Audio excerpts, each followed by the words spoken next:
আমি দেখাচ্ছি। দেখেছেন মহারাজ আমাদের শিল্পীদের কাজ? বাহ বাহ বাহ, চমৎকার চমৎকার। সবাই তো আর শিল্পের কদর বোঝে না, কি আর করা যাবে। শিল্প ভালোই, তবে রাজকোষ থেকে অনেক মোহর খরচ হলো। এখন বিলেত থেকে আসা ইংরেজ এই শিল্পের কদর বুঝতে পারলেই হয়। তোমার আসলে ভালো কিছু সহ্য হয় না, এটা আমি খুব ভালো করেই জানি। আহ মন্ত্রী, গোপালও নিজের মত জানিয়েছে, ভুল তো কিছু বলেনি, আর খরচাও তো যথেষ্ট হয়েছে। আর আমার এই রাজসভার সবাই নিজের মতামত জানাতে পারে, এটা তুমি কিন্তু ভুলে যেও না মন্ত্রী। ক্ষমা করবেন মহারাজ। প্রণাম মহারাজ। তিনজন সাহেবের আসার কথা ছিল, তারা এসে গেছেন। শীঘ্র তাদের নিয়ে এসো।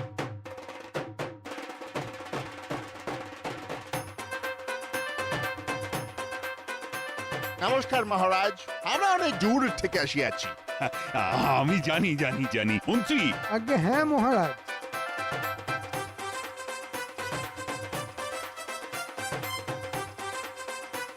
আদিক্ষেতা এখানে আমি প্রধান আছি, আর এরা দুজন আমার অ্যাসিস্ট্যান্ট।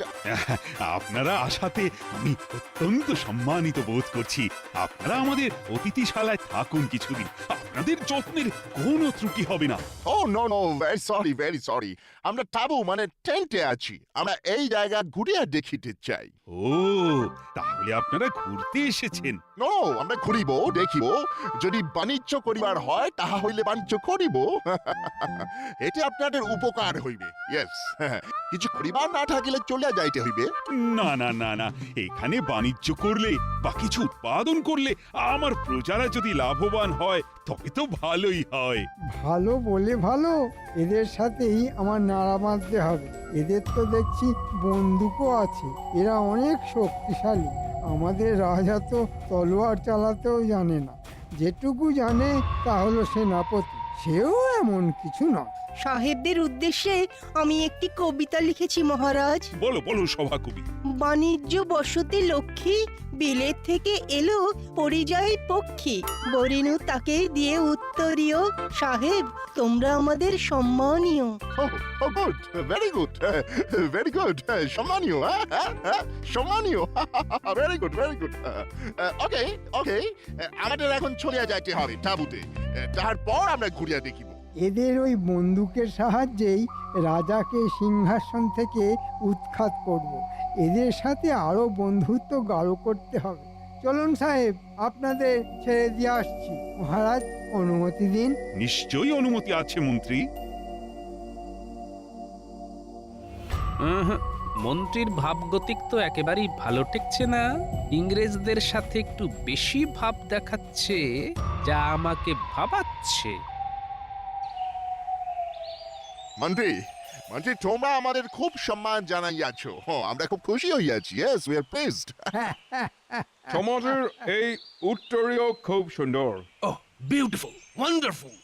আমরা এত সুন্দর রেশমের কাজ করিতে পারে না। Wonderful. আমরা তো নীল চাষ করি আমাদের অন্য জায়গার চাষিদের দিয়ে। সাহেব বাহাদুর, সে তো আমি জানি, কিন্তু আমরা রেশম চাষ করাইনি কোনোদিন। তা এবারে করাবেন। আমরা এখানে বাণিজ্য করিতে আসিয়াছি। এখান থেকে এরকম রেশম চাষ করে বেলেটে পাঠালে অনেক বেশি দামে বিক্রি করিতে পারিব। তাতে আমাদের অনেক লাভ হইবে। নিশ্চয়, আমি মন্ত্রী, সেটাই চাই। কিন্তু মহারাজ মনে হয় রাজি হবে না। কেন? ওয়াই, সে রাজি হইবে না কেন? ও তো কথার কথা। কথার কথা হোয়াট? এখানে প্রজারা ধান আলু চাষ করে, তারা শুনবে কেন? তারা রেশম চাষ করতে সেভাবে রাজি হবে না। যতটুকু দরকার ততটুকুই করে। মাই গড, এখন উপায়? উপায় তো আমি করে দেব, আপনাদের চিন্তার কোনো কারণ নেই।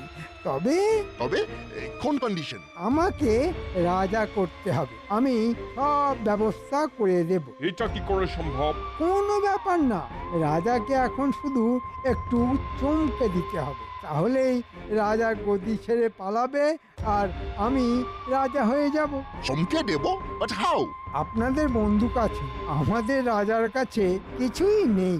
আপনারা কাল রাজসভা চলাকালীন প্রাসাদের বাইরে দাঁড়িয়ে আকাশে গুলি চালাবেন। সেই আওয়াজে সবাই বেরিয়ে আসবে, তখন শুধু ভয় দেখাবেন আর রাজা পালিয়ে যাব?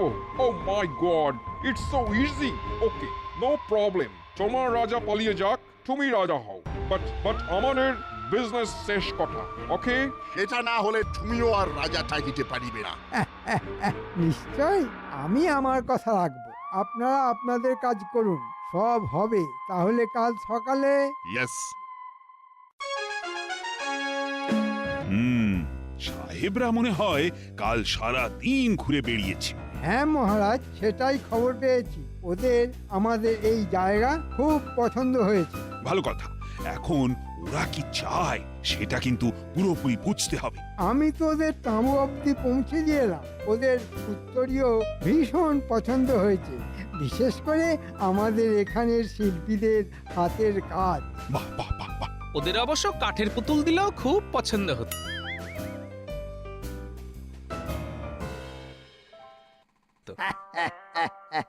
আর কিছু গোপালের না বলাই ভালো।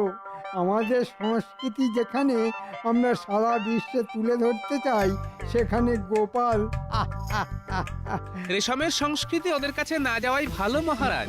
বেশি ভালো লাগলে আবার আমাদের চাষিদের দিয়ে শুধু রেশমই না চাষ করাতে চায়। সে কি, এটা তোমার কেন মনে হলো গোপাল? কি হলো মহারাজ? এই এই শিগগির সবাই বাইরে যাও। কিসের আওয়াজ? আমাকে তো ব্যাপারটা দেখতেই হচ্ছে।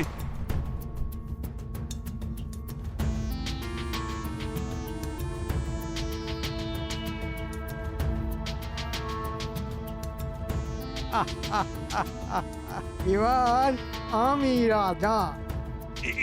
এসব কি কি ব্যাপার? এক্ষুনি প্রাসাদ থেকে চলিয়া যাও। তুমি আর রাজা নও। কি এসবের অর্থ কি?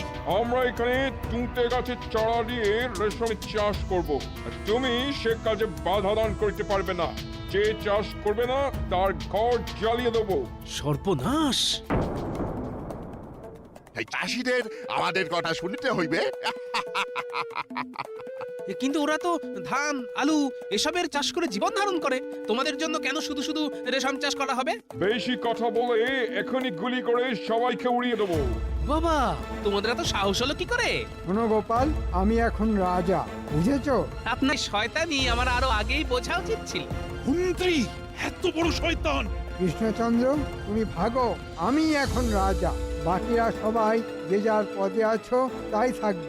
শুধু তুমি তোমার স্ত্রী, যিনি এখনো নিজেকে রানী ভাবছেন, তাকে আর এই গোপাল ভাঁড়কে নিয়ে এক্ষুনি প্রাসাদ ছেড়ে চলে যাও। ওরে শয়তান, এই দিন পাল্টে যাবে।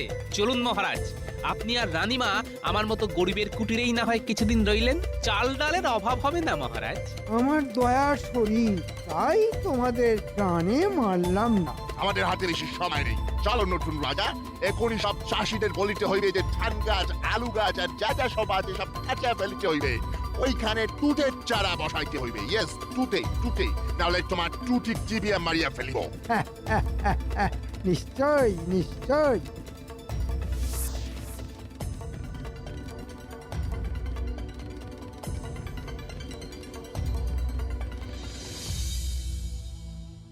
আসুন মহারাজ, আসুন রানীমা, কোনো চিন্তা করবেন না। এখানে আপনাদের হয়তো একটু কষ্ট হবে, কিন্তু মনে রাখবেন এ আপনার নিজেদের গৃহের মতোই। গোপাল, গোপাল, তোমার মতো একজনকে আমি পেয়েছি যে চরম বিপদে আমার পাশে থাকলো। এরপর কি আর কোনো কষ্ট থাকতে পারে? হ্যাঁ গোপাল, আজ তুমি না থাকলে আমরা কোথায় যেতাম বলো? কেউ তো আমাদের পাশে দাঁড়ানোর মতো সাহস শক্তি পেল না। তবে মহারাজ, আমি এখনো মনে করি যারা প্রকৃত আপনার মিত্র তারা নিশ্চয়ই আপনার সাথে এসে দেখা করবে। চলুন রানীমা, চলুন মহারাজ, আপনারা এখন একটু বিশ্রাম করুন। অনেক ধকল গেছে। হ্যাঁ, বেশ, বিশ্রাম করছি, তবে মনে বড় অশান্তি থাকলো। কারণ আমার রাজ্যের প্রজাদের আজ যে বড়ই দুর্দিন। তারা যে কি করবে আমি এখনো বুঝে উঠতে পারছি না। এই মুহূর্তে তারা নিশ্চয়ই বিদ্রোহ করবে। সাহেবরা হয়তো কয়েকজনের ঘরবাড়ি জ্বালিয়ে দেবে। কি সর্বনাশ! ও গোপাল, গোপাল, প্রজাদের বাঁচানোর উপায় কি? বুদ্ধি করে এগোতে হবে। তবে চিন্তা করবেন না মহারাজ, আমি যখন আছি একটা কিছু উপায় আমি বার করবই।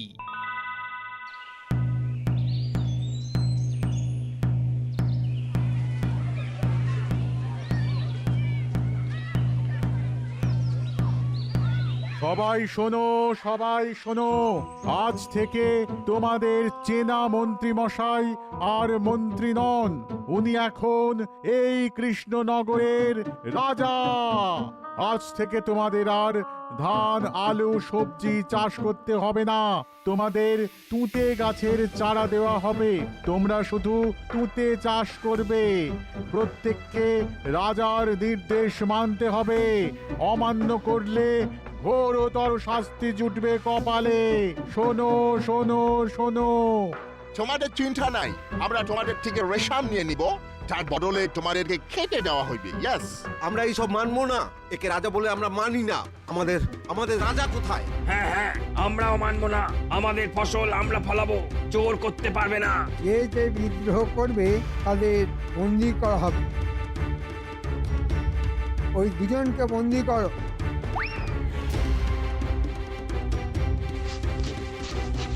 তোমরা এবার বুঝিতে পারিতেছ যে বিদ্রোহ করিয়া কোনো লাভ হইবে না। হ্যাঁ, এই বন্দি দুজনকে নিয়ে চলো কারাগারে। আর তোমাদের সবাইকে ভালো কথা বলছি যে সাহেবদের কথা শোনো, না হলে সবাই বন্দি হবে।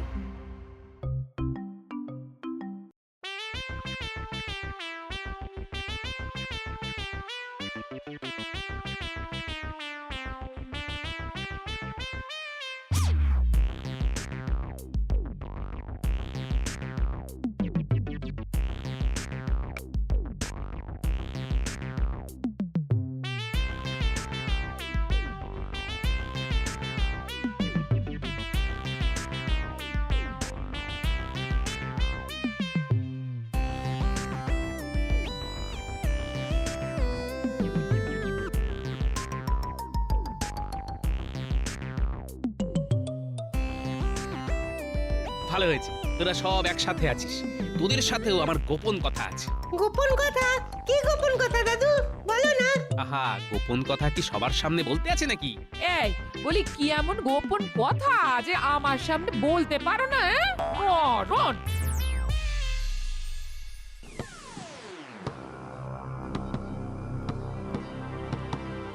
তাহলে তোমরা কি ঠিক করিলে? টুটে চাষ করিবে নাকি নাকি মরিবে? করব। Very good, very good. তোমরা আজ থেকেই কাজ শুরু করিয়া দাও।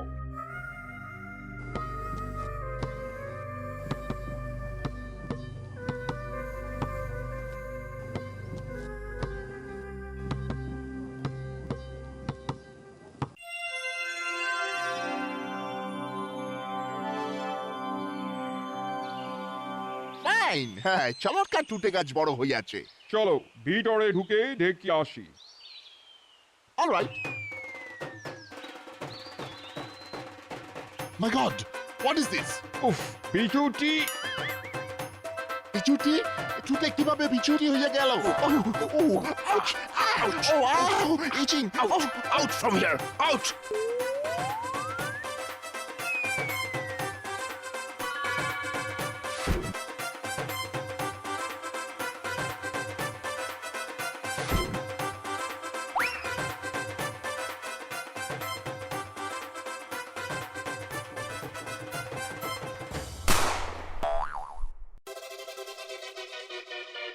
দেখি গোপাল, হাতে বন্দুক। মন্ত্রী মশাই, আর যে কিছু করার নেই। সব সাহেবরা বন্দী হয়েছে, তাদের দড়ি দিয়ে বাঁধা হয়েছে। আপনি খোনার রাজা মন্ত্রী কিছুই নও। আমাদের মহারাজ রাজা কৃষ্ণচন্দ্র। সর্বনাশ, ওরে বাবা। ড্যাফলা, উল্টে, এক্ষুনি এসে এটার হাত পেতে ফেল।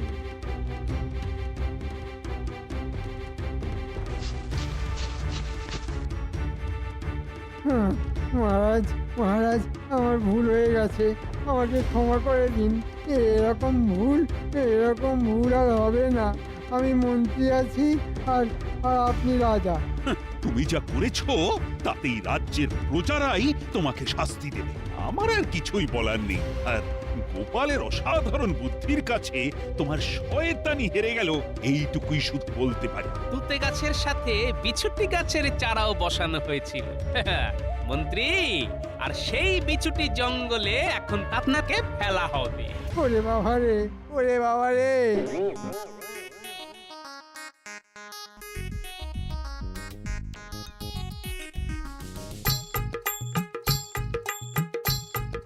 আমাদের বন্দি করার ফল এবার বোঝ মন্ত্রী। আমাকে আমাকে ছেড়ে দাও, আমাকে ছেড়ে দাও। ওরে বাবা রে, চলে গেলাম, কি চুল কাটছে রে বাবা। আরে বাঁচাও, কে আছো, বাঁচাও, বাঁচাও। মন্ত্রীকে একদম দূর সমুদ্রের কাছে মোহনায় ছেড়ে দিয়ে এসো, যাতে এরা আর কোনোদিন কৃষ্ণনগরে আসতে না পারে। হ্যাঁ বাবু, এক্ষুনি নিয়ে ছেড়ে দিয়ে আসছি। রাজসভার কাজ অনেকক্ষণ শুরু হয়ে গেছে, কিন্তু গোপালের কোনো সংবাদ নেই। আমার মনে হয় গোপাল আজকাল বেশি ঘুমোচ্ছে। ভালো বলেছো। আসলে গোপালের মাথায় এত বেশি চিন্তা যে গোপালকে একটু বেশি ঘুমোতে হয়। মহারাজ, এই রাজ্য নিয়ে আমাদের থেকে গোপালের এত বেশি কিসের চিন্তা? হ্যাঁ, ও তো একটা ভাঁড় ছাড়া আর কিছু নয়। মন্ত্রী, বলাই বাহুল্য যে তুমি গোপালকে পছন্দ করো না, আর এটা আমি খুব ভালো করেই জানি। তবে তোমাকে আরো একবার স্মরণ করিয়ে দিতে চাই যে গোপাল শুধু ভার নয়, গোপাল আমার সুপরামর্শদাতাও বটে।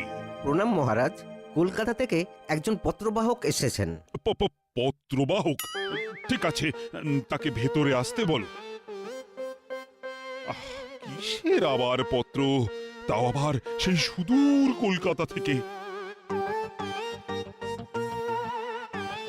প্রণাম মহারাজ, কলকাতা থেকে ইংরেজ বাহাদুর আপনাকে একটি পত্র প্রেরণ করেছেন। বেশ বেশ, দেখি দেখি পত্রখানি।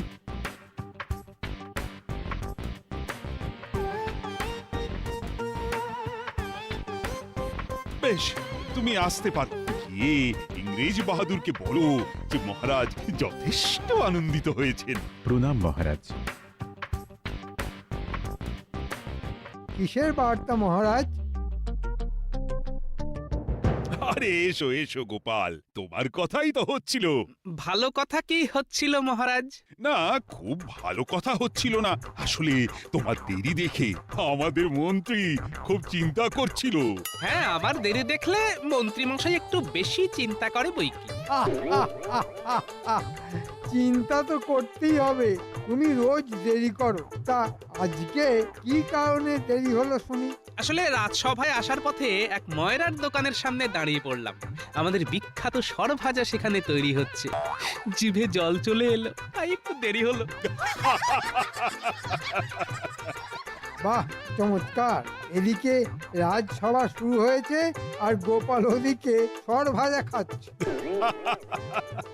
যাই হোক যাই হোক, এখন সভার সকলকে আমার জানানো প্রয়োজন যে একটি পত্রে আমাকে জানানো হয়েছে যে বিলেত থেকে একজন ইংরেজ প্রধান এবং তার দুই সঙ্গী পরশুদিন কৃষ্ণনগরে আসছেন। সে কি মহারাজ, ইংরেজরা সব ছেড়ে এখন কৃষ্ণনগরে আসছেন?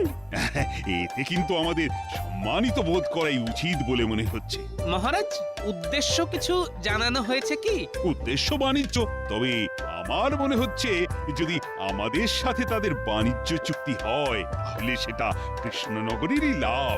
অবশ্যই কোনো বশ্যতা স্বীকার না করে। সে তো নিশ্চয়ই। যদি ওরা বাণিজ্য করে তাহলে একটা গোপন চুক্তি করে কিছু কামিয়ে নেওয়া যাবে বলে মনে হচ্ছে। তবে ওরা এখন আমাদের অতিথি হবে, তাই ওদের সম্মানের সাথে আমাদের বরণ করেও নিতে হবে। ঠিক বলেছেন মহারাজ, আমরা ওদের বরণ করব। তুমি কিছু বলতে পারবে গোপাল? মানে কি দিয়ে ওদের বরণ করা উচিত? মহারাজ, আমার মনে হয় কৃষ্ণনগরে যা কিছু বিখ্যাত তাই দিয়েই ওদের বরণ করা উচিত। যেমন ধরুন কাঠের পুতুল আর আমাদের ওই সরভাজা। ভালোই বলেছো তো গোপাল। ক্ষমা করবেন মহারাজ, কিন্তু গোপাল যা বলল তা একেবারেই ছোট ছেলের মন ভোলানোর কথা। কিরকম কিরকম? মহারাজ, ওরা তো কেউ শিশু নয়, কাঠের পুতুল নিয়ে ওরা কি করবে? আর গোপাল এখন সরভাজা খেয়ে এসেছে, তাই সবার আগে ওর সরভাজার কথাই মনে হচ্ছে। সে কি মন্ত্রী মশাইয়ের বুঝি এইরকম মনে হচ্ছে? কাঠের পুতুল কিন্তু ওরা বাড়িতেও সাজিয়ে রাখতে পারে, আর সরভাজা এখানের সত্যি বিখ্যাত, স্বয়ং নবাব প্রশংসা করেছেন। কিন্তু এটা কোনোভাবেই সম্ভব নয়, আমার কাছে এটা একদম শিশু সুলভ। তাহলে কি করতে বলো? মহারাজ, আমাদের এখানে তো রেশম যথেষ্ট উৎপন্ন হয় আর আমাদের শিল্পীরাও যথেষ্ট ভালো কাজ করছে। আমরা তো ওদের তিনজনকে উত্তরীয় পরিয়ে বরণ করতে পারি। এত খরচা করবার কি মানে আমি তো বুঝতে পারছি না মহারাজ। রেশম তো যথেষ্ট দামি জিনিস। কিন্তু রেশম যথেষ্ট উৎপন্ন হয় মহারাজ। পণ্ডিত একদম ঠিক কথা বলেছে। আমরা উত্তরীয় দিয়েই ওদের বরণ করব। আর মহারাজ, আমার বিনীত অনুরোধ, আপনার কাছে যে রাজ্যের মন্ত্রী হয়ে আমি ওদের উত্তরীয় পরিয়ে বরণ করব। বেশ, তবে তো আর মাত্র দুদিনের অপেক্ষা। আমাদের শিল্পীদের বলা হোক ভালো করে তিনখানি উত্তরীয় বানাতে। রাজ্যের মন্ত্রী ইংরেজদের সেগুলো পরিয়ে বরণ করবে। মন্ত্রীর লক্ষণ তো ভালো ঠেকছে না।